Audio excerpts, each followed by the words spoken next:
The school board has approved thousands of dollars in extra compensation for one district leader. That's right. By a nearly unanimous vote, the school board gave Associate Superintendent Angela Bemis an additional $25,000. To find out why, we turn now to KTV's Sophie Wyckoff. She attended tonight's school board meeting. So, Sophie, why did the board there agree to give that money to Bemis? Yeah, as the district's associate superintendent, Angela Bemis took on the responsibilities of the superintendent when Superintendent Dr. Juan Cordova was placed on paid administrative leave in November.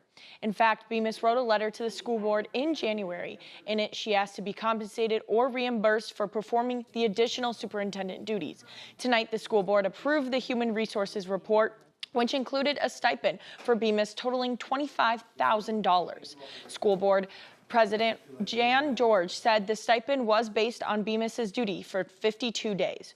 George said he determined the pay owed to Bemis equaled $480 a day for each of the 52 days. That amounted to shy of $25,000 that George said the district owed Bemis. He said that his team agreed to a fair compensation package for doing two jobs. George also says that in this line with past practices when giving out stipends for personnel exceeding the definition of their job. Well, the way I figured it out is I used basically the per diem of the superintendent, use the per diem of the associate superintendent, combine the difference.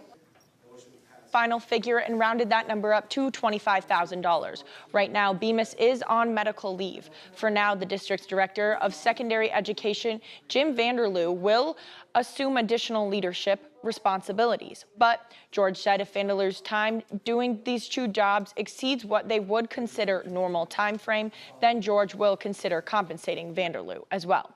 For the time being, the school board is still working on finding a superintendent. George hopes interviews will be conducted soon.